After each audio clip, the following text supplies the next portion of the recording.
1998ની સાલમાં પ્રમુખ સ્વામી મહારાજને બાયપાસ સર્જરી કરાવવામાં આવેલી અને પ્રમુખ સ્વામી મહારાજ ઉપર આવેલા અનેક રોગોની આપત્તિઓ એમાં કદાચ આ સૌથી મોટી આપત્તિ હતી.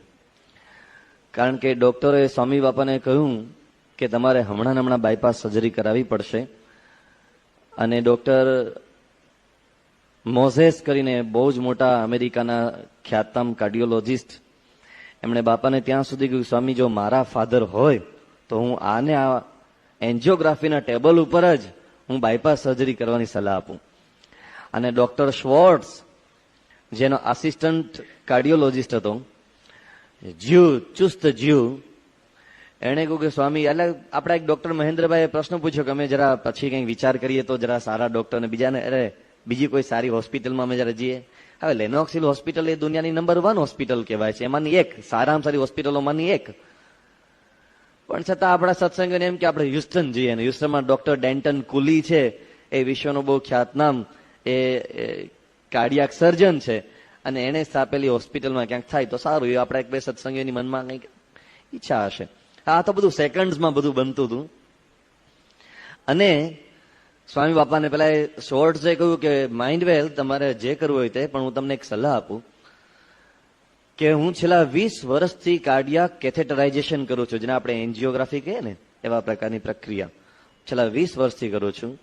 અને એઝ એ જ્યુ હું જ્યારે કોઈનું પણ કેથેટરાઇઝેશન શરૂ કરું, I always pray to my God, oh God please, આ હવે જો હું પેશન્ટનું કેથેટરાઇઝેશન કરું છું, જેને હું નળી નાખવાની શરૂઆત કરું છું, એને આવા પ્રકારનો રોગ ન નીકળે અથવા આવા પ્રકારની તકલીફ ન નીકળે. હું 20 વર્ષથી પ્રાર્થના કરતો તો મને મારી ભગવાને પ્રાર્થના સાંભળી, અને જેના માટે હું 20 વર્ષની પ્રાર્થના કરતો કે આવો રોગ ન નીકળે, એવું આજે પ્રમુખ સ્વામીની પરિસ્થિતિ છે. He is sitting on a volcano. એટલી ખરાબ સ્થિતિ ઉપર છે. એટલે કૃપા કરીને હવે તમે આ બાબતમાં જાજુ હવે પૂછશો નહીં. એટલું કહીને શ્વોર્ટ્સ પણ ચાલી ગયા. સ્વામી બાપાને કહ્યું, સ્વામી બાપાએ હા પાડી દીધી, બાયપાસ સર્જરી થઈ ગઈ. ત્યાર પછી અમે ગયા, આપણા એક હરિભક્ત હતા મહેન્દ્રભાઈ, ડોક્ટર મહેન્દ્રભાઈ પટેલ, એના ઘરે ગયા. અઠવાડિયું વીતી ગયું હતું બાયપાસ સર્જરીને. અને સાંજે લગભગ 5:30 વાગ્યાનો સમય હતો. સ્વામી બાપા લગભગ 2:30 વાગે આરામમાં ગયા હતા. અને 5:30 વાગે સેવકે સેજ અજવાળું કર્યું, ઝાંખું અજવાળું. બાપા જાગ્યા, સ્વામીને ગ્લાસ પાણીનો આપી કોગળા કરાવ્યા. અને એ વખતે સેવકને કંઈક એવો ભાસ થયો કે સ્વામી બાપાના ગાતરિયા ઉપર સેજ પાણી ઢોળાયું છે. એટલે એમણે ડીમ લાઇટને સેજ, પેલું ડીમર ને ફુલર હોય, સેજ એને વધારી લાઇટ, અને જોયું તો એને લાગ્યું કે ઘણું બધું પાણી ઢોળાયું લાગે છે. એટલે એમણે વધારે જરા લાઇટ કરી અને જોયું તો એ ચોંકી ગયા, કારણ કે પાણીનું તો લોહી હતું, અને ખૂબ સારી પેઠે બધું લોહી એ ચારે બાજુ ફેલાઈ ગયું હતું. અને ચાદર જે પલંગની હતી આખી ભીની થઈ ગઈ હતી લોહીથી. સ્વામી બાપાનું ગાતરિયું લોહીથી લથબથ થઈ ગયું હતું. એમનું અધોવસ્ત્ર પણ લોહીથી ભરાઈ ગયું હતું. અને પેલા સેવક ગભરાઈ ગયા. એ એકલા જ અંદર હતા. દોડતા દોડતા બહાર આવ્યા. બહાર રૂમમાં ડોક્ટર મહેન્દ્રભાઈ ને અમે બધા ત્યાં બહાર જ ઉભા હતા. એમણે કહ્યું કે આવી બાપાને કંઈક થઈ ગયું છે, લોહી બધું થઈ ગયું છે. એટલે તરત બધા ગભરાઈ ગયા. તાત્કાલિક જોયા બાપાની પહેલા પલ્સ માપી. ડોક્ટરે તાત્કાલિક જે ઇનિશિયલ જે સ્ટેજીસમાં કરવાનું હોય એ તાત્કાલિક બધું કરી જોયું. એને લાગ્યું કે પલ્સ પણ ડાઉન થઈ ગઈ છે, ટેમ્પરેચર બાપાનું હાઈ હતું, લોહી જ લાગતું હતું.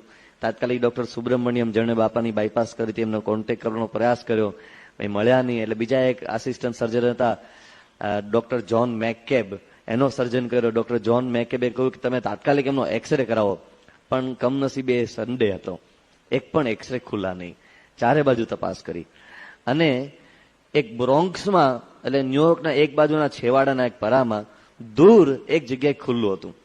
અને ખુલ્લું નહોતું, પણ એક ડોક્ટર શ્રી સ્થાનાવાલા કરીને એક ડોક્ટર હતા, અને એ આપણા મહેન્દ્રભાઈના પરિચિત. એને ફોન કર્યો. એ પોતે રેડિયોલોજીસ્ટ હતા. ભાઈ, મારે તાત્કાલિક પ્રમુખ સ્વામીને એક્સરે લેવડાવવાનો છે, તું કોઈ પણ હિસાબે તારી લેબ ખોલ. એને કહ્યું, ભાઈ ઇટ ઇઝ સન્ડે, મારો કોઈ ટેકનિશિયન અત્યારે હાજર નથી, અને હું તો ગમે ત્યાં કરીને પહોંચી જાઉં, અમે ખોલાવડાવીએ, પણ એના માટે અમારી લેબનો માલિક છે ને ફલાણા પટેલ છે, અને ફલાણા પટેલને બીજો એક ધોળ્યો છે, તમે એને જરા ફોન કરો એટલે ટેકનિશિયનને ગમે ત્યાં શોધીને મોકલે. 1 કલાકનો રસ્તો થાય.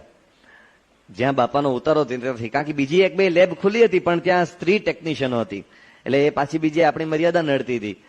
એટલે 1 કલાક પહોંચતા અમને થયું.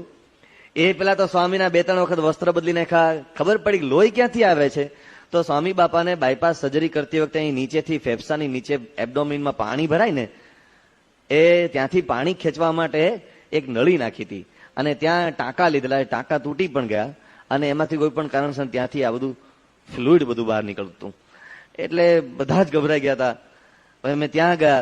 સ્વામી બાપા પણ આમ સ્વામિનારાયણ સ્વામી બોલતા, એમના ફેસ ઉપર તો કોઈ જાજી અસર નહોતી. અમે એ જગ્યાએ પહોંચ્યા શિરીષ થાનાવાલાની લેબમાં. નીચે ભોંયરામાં લેબ હતી અને ડોક્ટર શિરીષ થાનાવાલા અમે ગયા પછી 5 મિનિટે આવ્યા. અમે થોડી વાર બહાર ઉભા રહ્યા હતા, બેઠા ત્યાં એક નાની રૂમમાં. શિરીષ થાનાવાલાએ આવીને જે સ્વામીને કર્યા, પછી પેલા જે પટેલ હતા એ પટેલને આવી ગયા, ત્યાં ટેકનિશિયન આવી ગયો, એક્સરેના મશીન ચાલુ થયા. એની કંઈક અમુક ટાઈમ લાગતો હોય છે મશીન ચાલુ થયા પછી. એ બધા દરમિયાન સ્વામી બાપા પાછા પૂછવા લાગ્યા, તમે ક્યાંના? થાનાવાલા એટલે કેવાન. પછી પટેલને પૂછ્યું, તમે કયા ગામના? આ બધી વાતો થઈ. એ દરમિયાન વળી પાછું સ્વામી બાપાનો પેલો લોહીનો પ્રવાહ, હકીકતે લોહી નતું પણ એ રક્ત પ્રવાહી હતું, ફ્લુઇડ હતું, એ પણ એનો પ્રવાહ ચાલુ ને ચાલુ હતો અને લોહીમાં એમાં લોહી ભળેલું સારી પેઠે. એટલે વળી પાછા ત્યાં ને ત્યાં 2 વખત બાપાના કપડા બદલ્યા અને આમ ધાર છૂટતી હોય ને એમ ધાર છૂટે, રીતસર આપણને દેખાય. અને એક્સરે મશીન તૈયાર થઈ ગયું, સ્વામી બાપાનો એક્સરે પડાવડાવ્યો અને પછી એક્સરે ધોવાય એની 4-5 મિનિટ કે 10 મિનિટ જે કઈ હોય રાહ જોવાની હતી. એ દરમિયાન પેલા પટેલ સ્વામી બાપા પાસે આવ્યા. બાપાને કહે છે કે બાપા મારી એક ઈચ્છા છે કે મેં તમારા પહેલી વખત દર્શન કર્યા, તમે પહેલી વખત અહીં આવ્યા છો, મારી ઈચ્છા છે કે તમે બધા અહીં પધરામણી કરો. આજુબાજુ ઉભા હતા, અમારામાંથી 1-2 જણાના પિતા પણ ખસી ગયા. શાંત રહ્યા સિવાય છૂટકો નહોતો.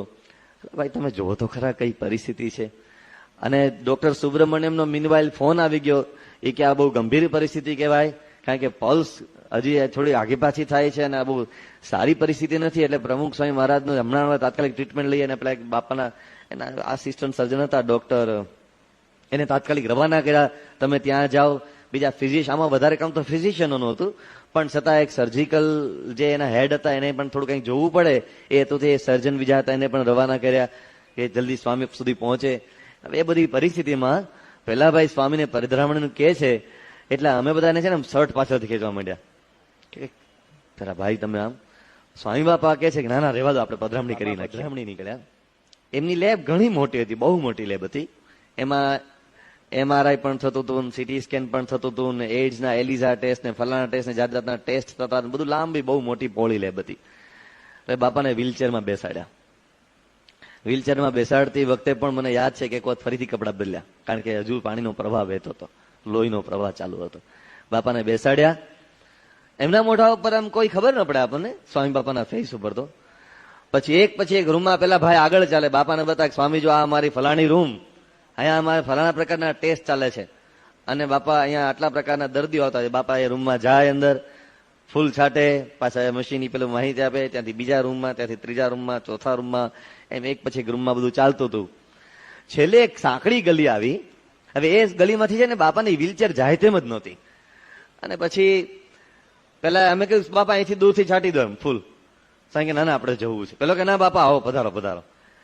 એટલે પરાણે સાંકડી જગ્યામાંથી વ્હીલચેર અંદર લઈ ગયા. એકચ્યુઅલી એનો એક્સેસ જુદી જગ્યાએથી હતો, બહારથી ક્યાંકથી જુદી જગ્યાએ એનો ત્યાં જવાનો માર્ગ આવતો હતો, પણ ત્યાંથી પરાણે સ્વામીની વ્હીલચેર આમ ખાંચા ખોચીમાંથી હાંકડી કરીને લઈ ગયા અંદર.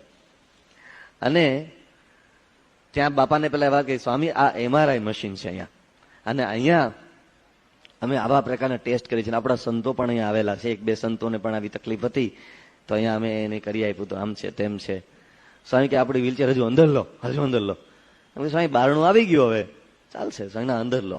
વ્હીલચેર અંદર લઈ ગયા. પછી સ્વામી કે ઠાકોરજી ક્યાં? ઠાકોરજી મગાવ્યા. સ્વામી કે મશીન ઉપર ઠાકોરજી મૂકો. ઠાકોરજી મૂક્યા. સ્વામી કે એમાંથી પુષ્પ લો, આ પુષ્પ આપણે છાંટીએ. પુષ્પ છાંટ્યા. સ્વામી કે હવે આપણે ધૂન કરવી છે અહીંયા. ધૂન કરી. સ્વામી કે અહીંયા જે કોઈ આવે એ બધા જ સાજાથી થયા મહારાજને ધૂન કરો. ધૂન કરી. ત્યાં આમ બધા પાછળ ઉભા હતા 2-3 જણા, બધાને બહુ લાગી આવ્યું. આવી પરિસ્થિતિમાં બીજાના ભલા માટેની પ્રાર્થના, આવા સંજોગોમાં બીજાનું સ્વાસ્થ્ય સારું રહેની પ્રાર્થના, ઇટ વોઝ ઇમ્પોસિબલ. મને તો મારી કલ્પનામાં તો આવતું નથી. આપણે જ્યાં આ સ્થિતિમાં હોઈએ, કોના માટે પ્રાર્થના કરો, શા માટે પણ, અને શા માટે આટલું કષ્ટ, અને લેશ માત્ર ચહેરા ઉપર કઈ ઉપકાર કર્યો હોય, જોઈને મેં તમારું રાખ્યું, okay now you have to do something for me, કોઈ એવો ભાવ નહીં, કાંઈ નહીં, એમ કેઝ્યુઅલ કરતા એ સહજ ભાવ. સ્વામી બાપાનું ટેમ્પરેચર 102 હતું, પલ્સ ઓલમોસ્ટ 60 થઈ ગઈ હતી, અને છતાં પ્રસન્ન, એકદમ પ્રસન્ન.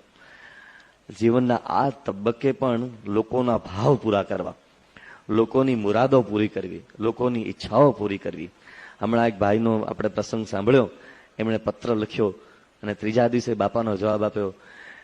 એક વસ્તુ જાણવા જેવી છે કે માત્ર આ ભાઈ નહીં, લાખો લોકો છે કે જેમને ત્રીજા દિવસે નહીં, બીજા દિવસે પત્ર પણ પહોંચ્યો હશે અને ફોન પહોંચ્યો હશે, ક્યારેક પોતે રૂબરૂ પહોંચ્યા હશે. ડાયાભાઈ લીંબાસીના પૂજ્ય પુનિત સ્વામીના પૂર્વાશ્રમના પિતાશ્રી, એમને કેન્સર થયું તો એમને કલ્પના પણ નહીં. પ્રમુખ સ્વામી મહારાજ અમદાવાદથી નીકળ્યા, અમદાવાદથી બાજુમાં નૈનપુરની બાજુમાં એક ગામ છે, ત્યાં સાંખેજ, ત્યાં બાપા હતા, અને ત્યાંથી સ્વામી બાપા બોચાસણ જતા હતા. બાપાને રાત્રે બોચાસણ પહોંચી જવાનું હતું, અને સ્વામી બાપાને ખબર મળ્યા કે ડાયાભાઈને કેન્સર થયું છે. ડાયાભાઈ કોઈ આપણા સત્સંગમાં કોઈ ચેરમેન કે કોઈ સેક્રેટરી કે કોઈ એવું કાંઈ જ નહીં, એક નોર્મલ સામાન્ય સત્સંગી જેમ આપણે બધા હોઈએ છીએ તેમ જ, એવું કોઈ વિશેષ એવું કાંઈ નહીં ડાયાભાઈનું કોઈ. પણ સ્વામી બાપા પસાર થતા હતા બોચાસણ તારાપુર વાળા રસ્તે પસાર થતા હતા, તો તારાપુર વાળા રસ્તે નહોતું જવું, એકચ્યુઅલી બાપાને વાયા આણંદ વાળા વડતાલ વાળા રસ્તે જવાનું હતું. પણ તારાપુર ચોકડી આગળ આવ્યા સ્વામી ઇન્દ્રવદને કહ્યું કે આપણે તારાપુર વાળા રસ્તે જવું છે. ઇન્દ્રવદન કે આ રસ્તા ખરાબ છે અને ખાડા ખબડિયા વાળા છે, ના આપણે તું અહીંથી લે ને. ત્યાંથી લીધી.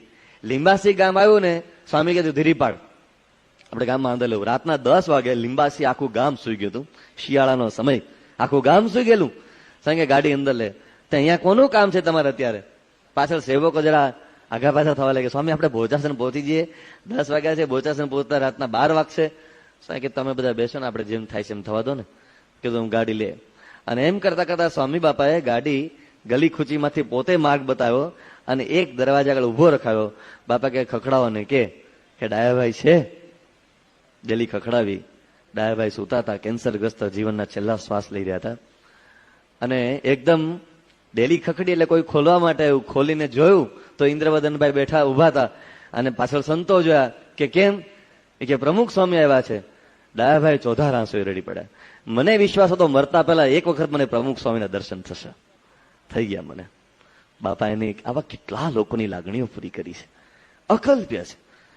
એક વખત પ્રમુખ સ્વામી મહારાજ ભાવનગર જવાનું હતું એમને, અને એમને ઢસા પાસેથી પસાર થવાનું, ગઢડાથી નીકળ્યા અને ઢસા પાસેથી પસાર થવાનું હતું.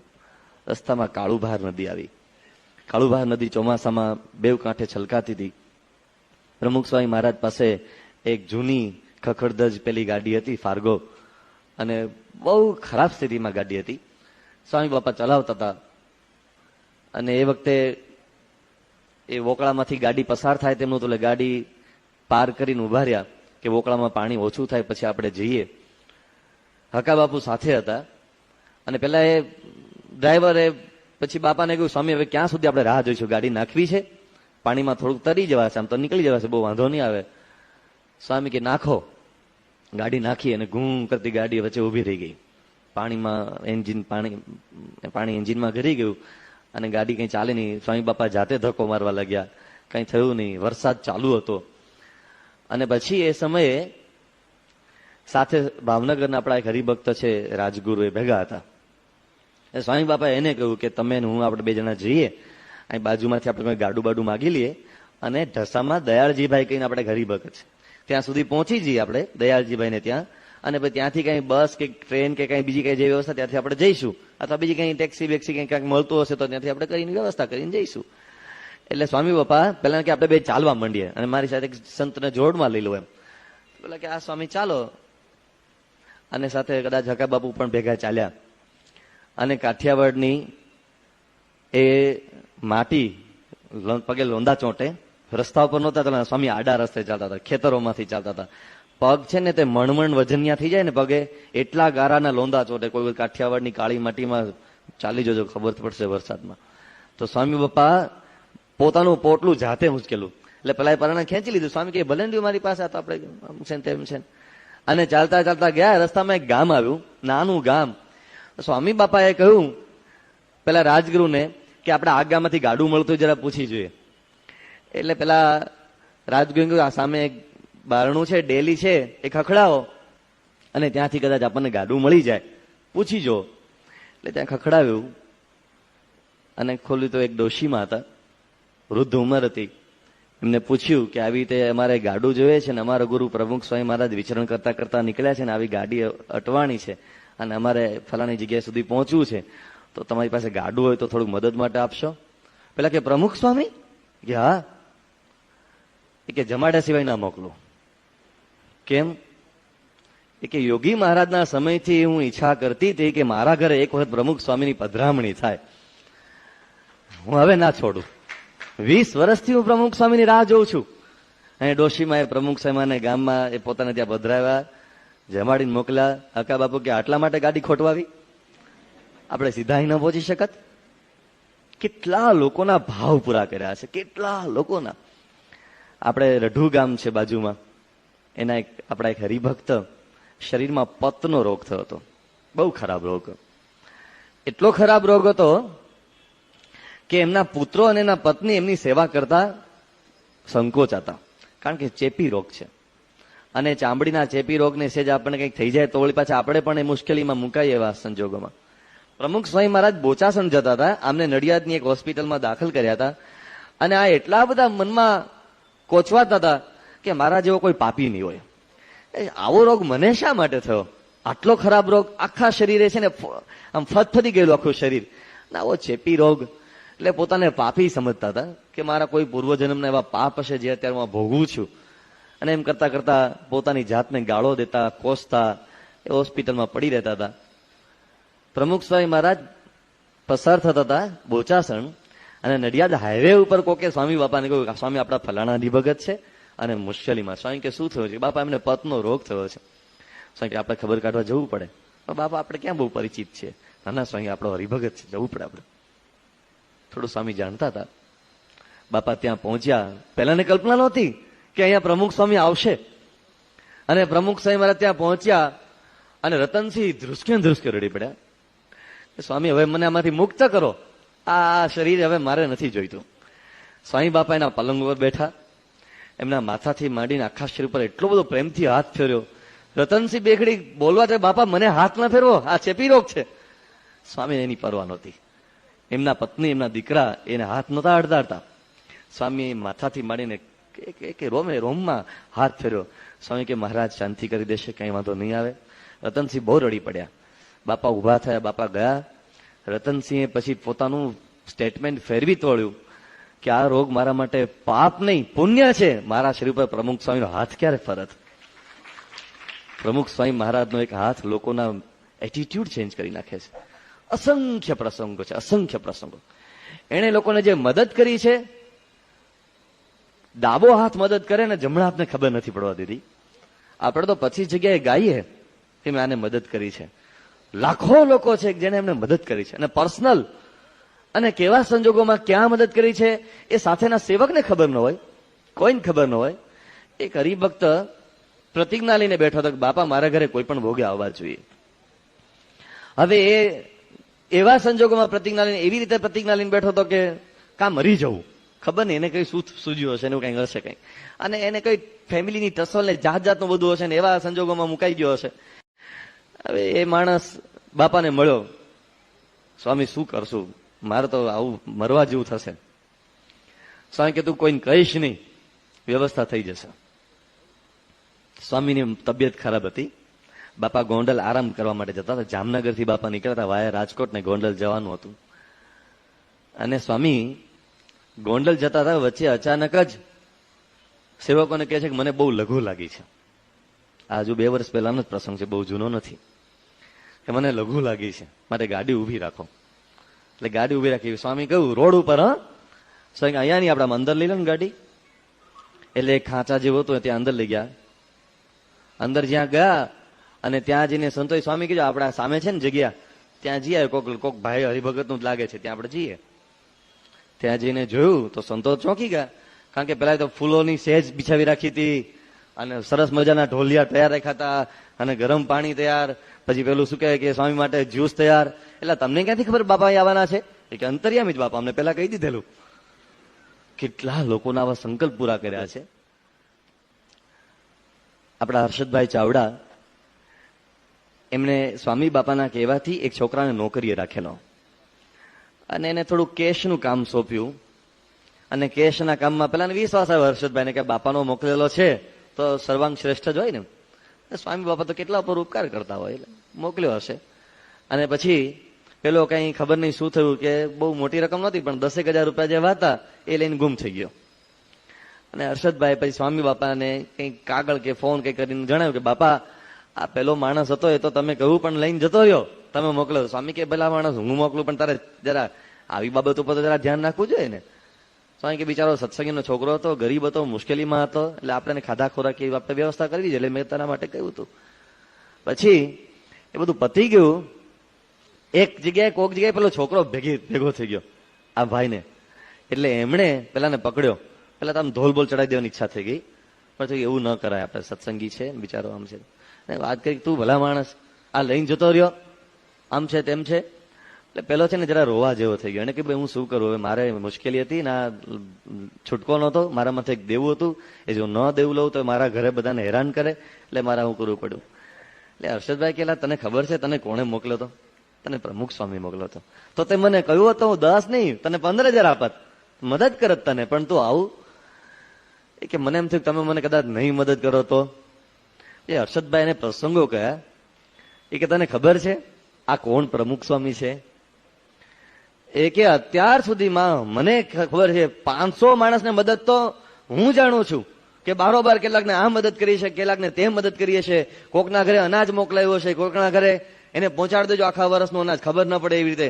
એવા કેટલા લોકોના અનાજ ઘરે પહોંચાડ્યા છે અને કેટલા લોકોને પૈસા પહોંચાડે, કોકને ક્યાંકથી ક્યાંક મદદ કરી છે. એ કેટલાને મદદ કરી છે એનો કોઈ આપણે કલ્પના ન કરી શકે. અને તું ખરેખર આવી મુશ્કેલીમાં હો તો તારે કેવું જોઈએ ને.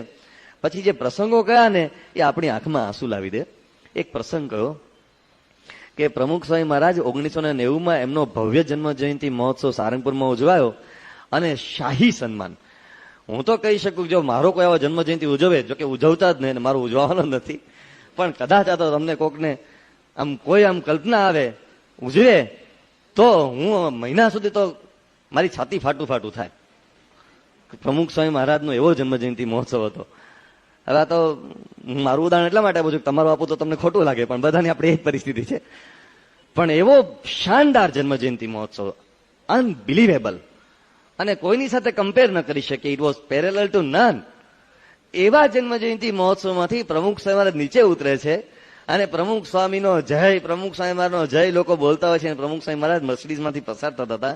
ગાંધીનગરના એક અધિકારીને સ્વામી બાપાએ ગાડીમાંથી બેઠા જોયા અને ભીડ વચ્ચેથી પેલા 3જી 4થી લાઈનમાં ઉભા છે. બાપા એમને કહ્યું કે તમે ઉતારાવો ને મારે તમારું કામ છે. અને પેલો તો ન્યાલ થઈ ગયો એ અધિકારી તો, કે જન્મ જયંતિના દિવસે પ્રમુખ સ્વામી મહારાજ મને સામેથી ગાડી ઉભી રખાવીને પબ્લિકની વચ્ચે મને કહે છે કે તમે ઉતારાવો.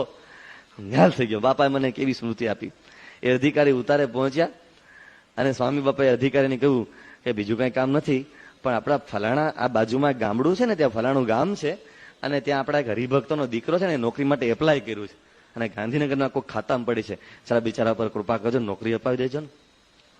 અરે પોતાનો જન્મજયંતિ દિવસ, આ દિવસે મને તો નથી પૂછતું કે કેવી રીતે આ શક્ય બને છે. અને ઘણી વખત તો કેવા સંજોગોમાંથી પોતે પસાર થયા છે. સૌરાષ્ટ્રમાં એક ગામ છે, એ ગામના કેટલાક લોકો 3-4 જણા લોકો પ્રમુખ સ્વામી મહારાજ પાસે ગોંડલ પહોંચ્યા અને ગોંડલ પહોંચીને પ્રમુખ સ્વામી મહારાજને કહ્યું કે સ્વામી અમારા ગામની અંદર ભયંકર ઝઘડો ચાલે છે અને પટેલોની બે કુળ છે પટેલોના, એ બે વચ્ચેનો ઝઘડો છે. ઝઘડો આસમાને પહોંચ્યો છે. એમાં અત્યાર સુધીમાં 7 ખૂન થઈ ગયા છે.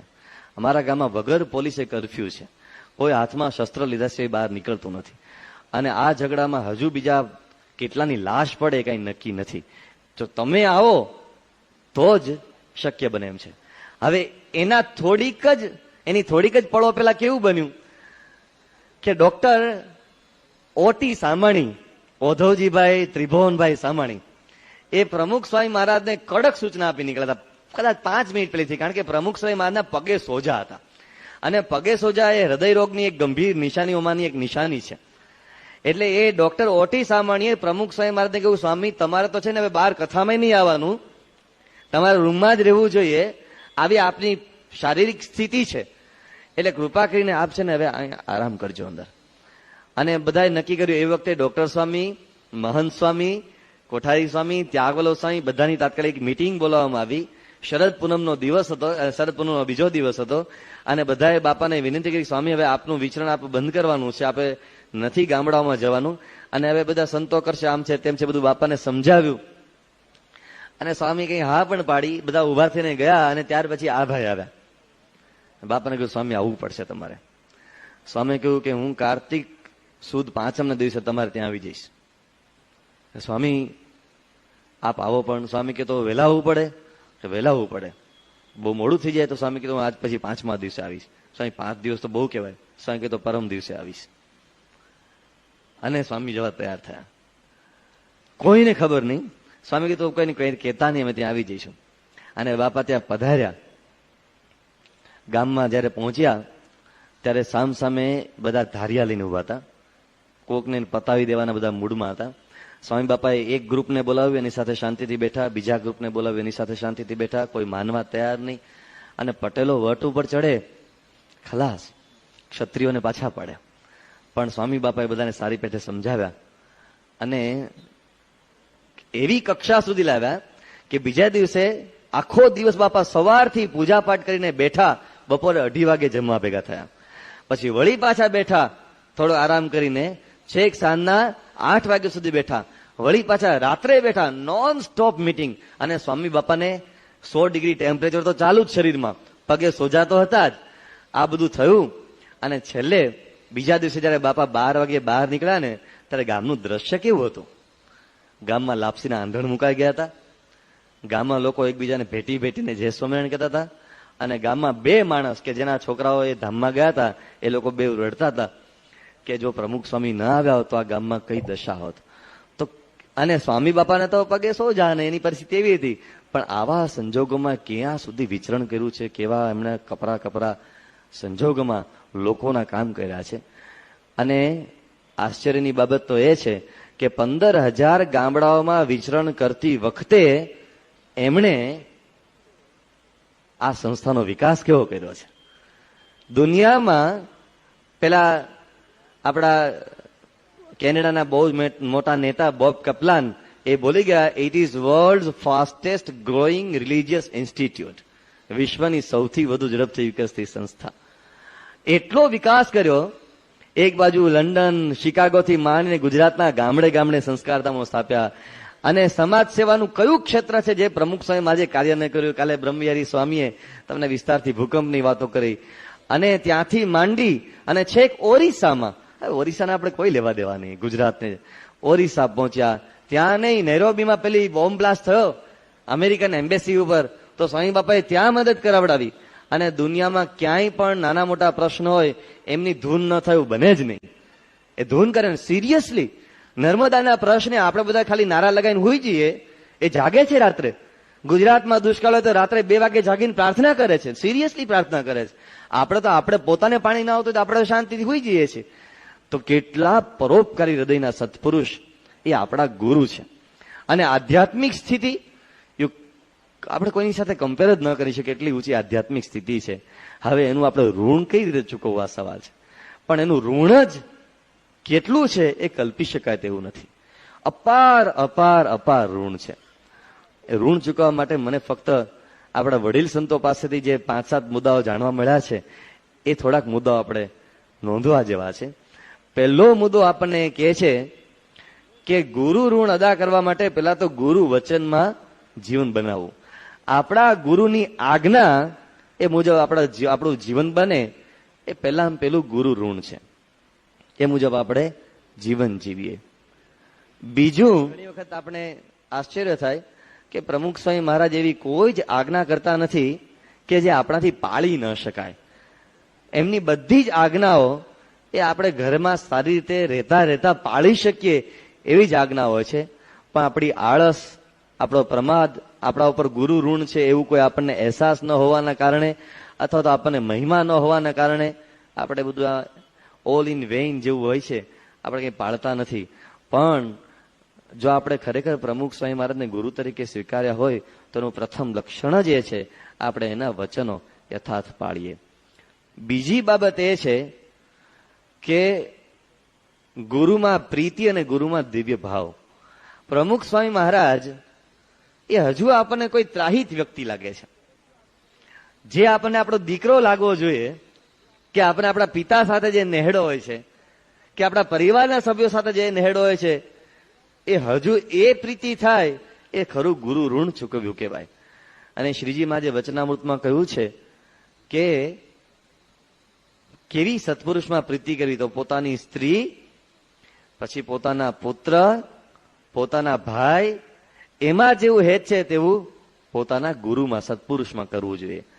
હવે આ કઈ કક્ષા યોગીમાં જ નિરૂપણ કરતા કહેતા કે શા માટે શ્રીજીમાં પેલું સ્ત્રીમાં બોલ્યા, પછી પુત્રમાં બોલ્યા, પછી ભાઈમાં બોલ્યા, તો યોગીમાં નિરૂપણ કરતા સમજાવતા કે ઘરની અંદર ઝઘડો થાય અને ઘરની બહાર નીકળવાનું થાય કે જુદા થવા જાય તો પહેલા પેલો કોને કાઢે? ભાઈને, કે ભાઈ તમે બહાર રહ્યો, હવે તમે પેલા બહાર જાઓ.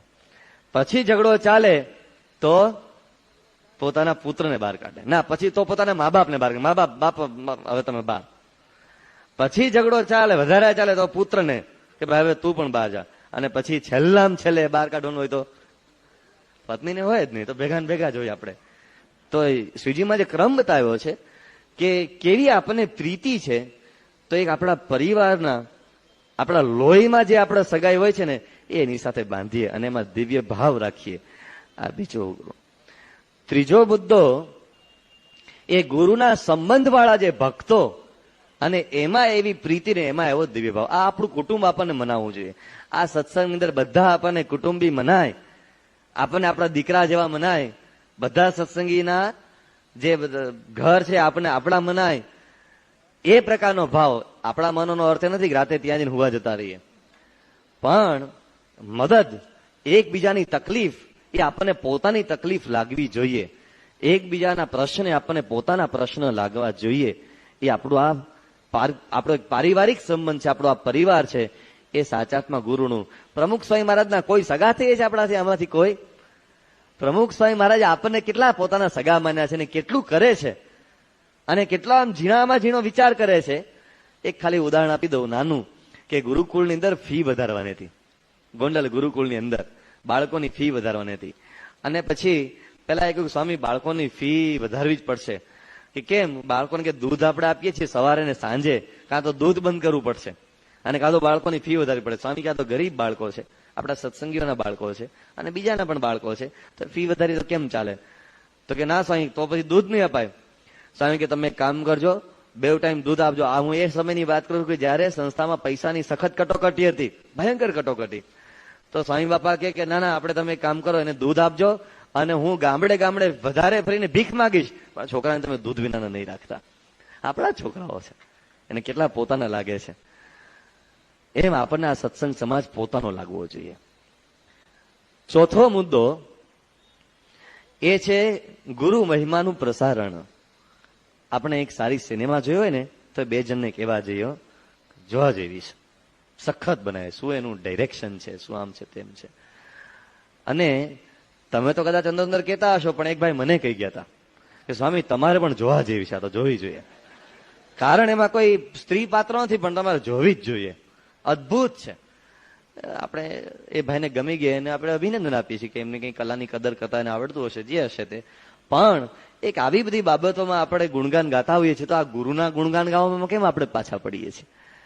અને કોઈ સામાન્ય કોઈ નેતાનો ટીવી ઉપર આપણે પ્રવચન જોયું હોય ને, એનો ઇન્ટરવ્યુ જોયો ને, અને આપણે કઈ દાદુ ઇન્ટરવ્યુ એમ કે 5 જણને કે એને શું જડબાતોડ જવાબ આપ્યા, અને એની 5 જગ્યાએ વાત ન કરી આપણને સંતોષ ન થાય. ઓફિસે જઈએ, ચોટે ઉભા રહીએ, ક્યાંક જ્યુસ પીવા જઈએ, ઉભા રહેતા હોય, શેરડીનો રસ પીતા પીતા વાત કરીએ, તમે ભાઈ મોદીભાઈનો ઇન્ટરવ્યુ સાંભળ્યો, સુપર, શું જવાબ આલ્યા. તો એ બધી વાતો કરીને આપણે નિષેધ નથી કરતા, એને સારું જ કામ કર્યું હશે, પણ એવો ઉત્સાહ આપણને ગુરુ મહિમામાં કેમ નથી? તમે ખબર પડી પ્રમુખ સ્વામીમાં જે ફલાણું કામ કર્યું, શિકાગોમાં મંદિરની પ્રતિષ્ઠા કરી, એ આપણે જે ઉત્સાહ હોવો જોઈએ 5 જગ્યાએ કહીએ મારા ગુરુ કેવા છે.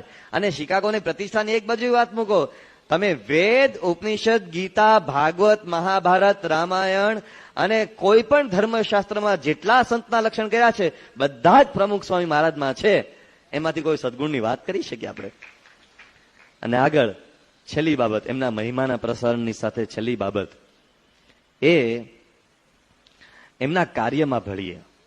પ્રમુખ સ્વામી મહારાજનું કોઈ પણ કાર્ય હોય, એ આ શિબિર હોય, એક નાની સભા હોય, એમાં આપણે ભળીએ. એ